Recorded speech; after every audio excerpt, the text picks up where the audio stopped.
नमस्कार दोस्तों, मेरा नाम संदीप और मैं आप लोगों को आज दिखाऊंगा एंड्रॉइड मोबाइल में जो डिस्प्ले लाइट प्रॉब्लम आते हैं। इस डिस्प्ले लाइट प्रॉब्लम को आप लोग कैसे आसानी से सॉल्व कर पाएंगे, वो मैं आप लोग के यहाँ पर स्टेप बाय स्टेप सॉल्व करने का तरीका बताऊंगा। तो वीडियो को शुरू से लेकर लास्ट तक जरूर देखिए। और ये जो वीडियो है दोस्तों, ये वीडियो कुछ सब्सक्राइबर और कुछ व्यूअर के रिक्वेस्ट से बनाए जा रहे हैं। तो फिलहाल जो मेरे पास ये मोबाइल है, ये लीफोन W10 मोबाइल की मदरबोर्ड है और इसी बोर्ड की डिस्प्ले लाइट सेक्शन को मैं ड्रॉ करके रखा है। तो मैं पहले आप लोगों को इस डिस्प्ले लाइट सेक्शन को इंट्रोडक्शन कराता हूँ और बाद में आप लोगों को मैं इस प्रॉब्लम को सॉल्यूशन करने का आसान तरीका भी बताऊंगा, ठीक है। तो स्क्रीन पर देखिए दोस्तों, मैं पहले इस डिस्प्ले लाइट सेक्शन में जो इनपुट सप्लाई मिलते हैं वहाँ से स्टार्ट करता हूँ। तो यहाँ पर देखिए दोस्तों, ये जो कैपेसिटर दिखाई दे रहा है, इस कैपेसिटर की इस साइड में पहले वीवेट का सप्लाई आते हैं, ठीक है, डायरेक्ट।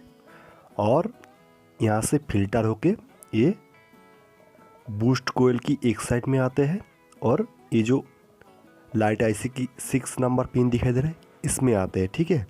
और बूस्ट कोयल से फिर पासिंग होके ये जो लाइट आईसी का 1 नंबर पिन दिखाई दे रहा है दोस्तों इनमें, और ये जो रेक्टिफायर डायोड दिखाई दे रहा है, डायोड की इस साइड में इनपुट होता है, ठीक है। और उसके बाद इस रेक्टिफायर डायोड इस बूस्ट वोल्टेज को रेक्टिफाइड करके ये डिस्प्ले लाइट आईसी की 5 नंबर पिन के साथ कनेक्ट होकर ये 3.7 वोल्ट को मैं जहाँ तक रीडिंग करके देखा है वो 20 वोल्ट डीसी में कन्वर्ट करते हैं। और ये वोल्टेज डिस्प्ले लाइट कंट्रोल की ऊपर डिपेंड करके रीडिंग होगा। और ये जो 2 कैपेसिटर दिखाई दे रहे दोस्तों, ये आउटपुट सप्लाई को फिल्टर करने के लिए लगा रहता है। उसके बाद ये जो 2 नंबर पिन दिखाई दे रहा है दोस्तों, ये ग्राउंड है, ठीक है, ये ग्राउंड के साथ लगा रहता है। और ये जो 3 नंबर पिन दिखाई दे रहा है दोस्तों, ये डिस्प्ले लाइट सप्लाई का और एक पिन, ठीक है। और इस लाइनिंग और ग्राउंड के बीच में 2 रजिस्टर को दिया गया है ग्राउंड सप्लाई को इनपुट करने के लिए। 2 10 ohms करके यहाँ पर रजिस्टर दिया गया है, इसमें 5 ohms का वैल्यू आ जाएगा दोस्तों, आप लोग तो जानते होंगे। और ये ग्राउंड के साथ लगा हुआ है, ठीक है। तो दोस्तों मैं अभी आप लोगों को डिस्प्ले लाइट आईसी का 4 नंबर पिन के बारे में बताता हूँ। तो इस 4 नंबर पिन में EN सिग्नल मिलते हैं और ये जो सिग्नल मिलते हैं दोस्तों, ये सीधे CPU यानी प्रोसेसर से मिलते हैं, ठीक है। तो इस EN सिग्नल का काम क्या है वो मैं यहाँ पर एक्सप्लेन कर देता हूँ। मान लीजिए आप मोबाइल को ऑन कर रहे हैं, तो उस टाइम क्या होता है, डिस्प्ले में लाइट आ रहा है, ठीक है। और जब मोबाइल स्लीप मोड में चला जाता है उस टाइम क्या, डिस्प्ले में लाइट बंद हो जा रहा है। या फिर आप लोग डिस्प्ले लाइट को कंट्रोल कर रहा है कम या ज़्यादा, तो ये जो सारी चीज़ें होता है दोस्तों, ये EN सिग्नल के जरिए होता है, ठीक है। और अभी मैं आप लोगों को बताऊंगा दोस्तों, इसी टाइप की डिस्प्ले लाइट सेक्शन में जो प्रॉब्लम आते हैं दोस्तों, वो कहाँ से आते हैं और इस प्रॉब्लम को आप लोग कैसे सॉल्व कर पाएंगे। तो सबसे पहले जो प्रॉब्लम आते हैं दोस्तों, वो ये जो आउटपुट सप्लाई का लाइनिंग है दोस्तों, ये लाइनिंग मिसिंग होने की वजह से ये प्रॉब्लम आते हैं, ठीक है। तो सबसे पहले आप लोगों को इस आउटपुट लाइनिंग को चेक करके देखना है। और उसके बाद जो 2 नंबर प्रॉब्लम आता है दोस्तों, वो इस डिस्प्ले लाइट आईसी में सप्लाई ना मिलने से।